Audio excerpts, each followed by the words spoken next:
Students, आज हम पढ़ेंगे मैक्रो इकोनॉमिक्स का chapter 7 aggregate demand and related concepts.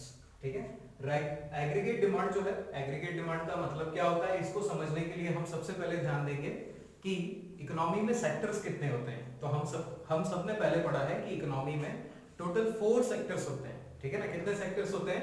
4 sectors होते हैं। सबसे पहला होता है house hold, second is firms, third is government sector and the fourth is foreign sector. ठीक है, तो ऐसे टोटल 4 सेक्टर्स हैं इकोनॉमी में, और इन सभी सेक्टर्स की जो एक्सपेंडिचर होता है, जो डिमांड होती है, अगर इसको हम प्लस कर लेते हैं, इसको ऐड कर लेते हैं, इसको सम कर लेते हैं, तो इसे हम बोलते हैं aggregate demand.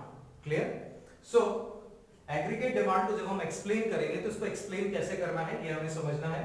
Aggregate demand refers to the total value of final goods and services. यहाँ पे हमें ध्यान देना है कि यहाँ पे जब हम एग्रीगेट डिमांड में अगर टोटल वैल्यू अगर हम कैलकुलेट करेंगे तो किसकी कैलकुलेट करेंगे? सिर्फ फाइनल गुड्स एंड सर्विसेज की। यानी कि यहाँ पे हम इंटरमीडिएट गुड्स जो हैं उनको क्या करेंगे? अवॉइड करेंगे, उनको इग्नोर करेंगे। ठीक है ना। उसके आगे क्या है? Which all the sectors of an economy are planning to buy. यानी कि इकोनॉमी में जितने भी सेक्टर्स हैं, यानी कि house hold, firms, government and foreign sector, ये चारों सेक्टर जो हैं, ये जितना प्लान कर रहे हैं खरीदने के लिए, क्या चीज खरीदने के लिए? They are planning to buy what? Final goods and services at a given level of income. यानी उस टाइम पे जो नेशनल इनकम है, तो जितनी नेशनल इनकम है या चारों सेक्टर्स की जो इनकम है, उस इनकम में जितना भी वो परचेज करना चाहते हैं, जितना सारे sectors they are willing to buy हैं all the final goods and services during a given one accounting year या one given period of time, तो उसको अपन बोलेंगे, उस टोटल वैल्यू को हम बोलेंगे क्या? Aggregate demand. ठीक है, यानी कि चारों सेक्टर्स की demand for final goods and services during a given period of time, ये क्या कहलाएगा? हमारा एग्रीगेट डिमांड। यानी चारों सेक्टर्स की जो डिमांड होगी, हाउस होल्ड जितना सामान खरीदना चाहते हैं, फर्म्स जितना सामान खरीदना चाहती हैं, फर्म्स दो तरह का गुड्स खरीदती हैं, एक फाइनल गुड्स खरीदती हैं और एक इंटरमीडिएट गुड्स खरीदती हैं। ठीक है, फाइनल गुड्स कौन से होते हैं? जो कैपिटल गुड्स होते हैं। ठीक है ना, तो कैपिटल गुड्स जो फर्म्स खरीदना चाहती हैं, वो गवर्नमेंट जितना एक्सपेंडिचर करती है इकोनॉमी को रन करने के लिए, तो गवर्नमेंट के अपने कितने एक्सपेंडिचर हैं वो इसमें ले लेंगे, और प्लस हम एक और चीज जो लेंगे वो है फॉरेन सेक्टर की डिमांड। यानी कि हमारे एक्सपोर्ट्स और इंपोर्ट्स का जो सम होगा, जो उसका हमारा जो नेट बचेगा, नेट जो बच जाएगा हमारा नेट एक्सपोर्ट्स, उसको हम इसमें ऐड करेंगे। ठीक है, तो कंपोनेंट्स जो होते हैं, कंपोनेंट्स ऑफ एग्रीगेट डिमांड, अगर इस पे हम जाते हैं तो कंपोनेंट्स कौन कौन से हैं?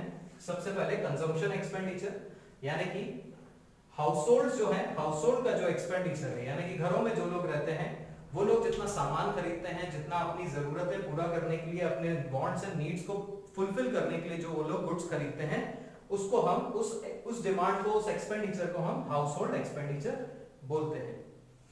इसके बाद आता है investment expenditure. Investment expenditure, investment कौन करता है?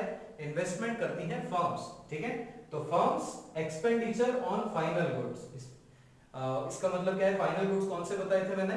Capital goods. ठीक है, तो investment expenditure is basically the firms expenditure on capital goods. ठीक है, तो it refers to the expenditure incurred by all private firms on the capital goods. जितनी भी प्राइवेट फर्म्स है, यहाँ पे ये ध्यान देना है, यहाँ पे हमने गवर्नमेंट की कोई फर्म्स नहीं ली है, जितनी प्राइवेट सेक्टर की फर्म्स है सिर्फ उनकी बात हम कर रहे हैं।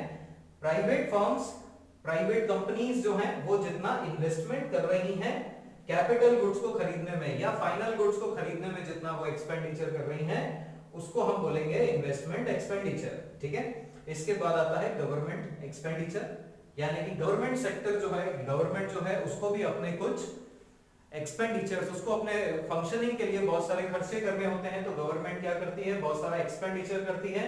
दो तरह से गुड्स खरीदती है गवर्नमेंट।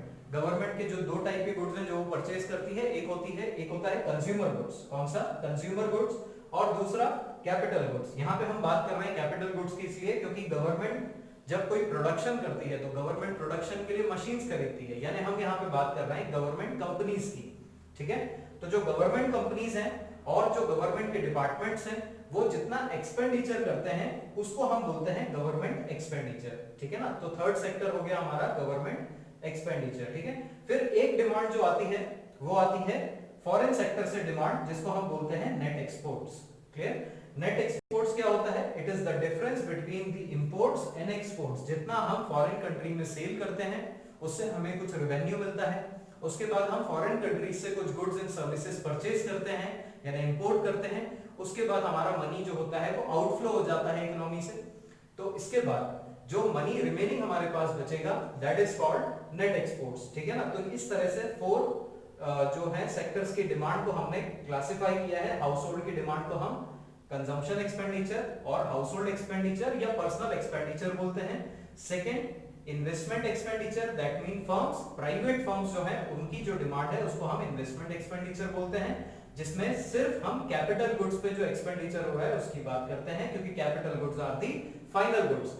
उसके बाद हम आते हैं गवर्नमेंट एक्सपेंडिचर। गवर्नमेंट एक्सपेंडिचर में टू टाइप के गुड्स की हम बात कर रहे हैं, consumer goods and capital goods, ठीक है ना। कंज्यूमर गुड्स इसलिए क्योंकि जो गवर्नमेंट के जो डिपार्टमेंट्स होते हैं, गवर्नमेंट सेक्टर में जो डिपार्टमेंट्स हैं उनको अपनी फंक्शनिंग के लिए कुछ अपने कंज्यूमर गुड्स को यूज करना होता है, ठीक है ना।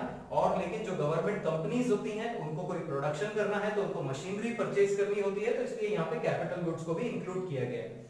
इसके बाद आता है नेट एक्सपोर्ट्स, ठीक है। नेट एक्सपोर्ट्स क्या है? Imports and exports of the country, ठीक है ना। जैसे हमारी कंट्री का जो एक्सपोर्ट माइनस इंपोर्ट करके जो बच जाएगा वो क्या कहलाएगा? Net exports. क्लियर?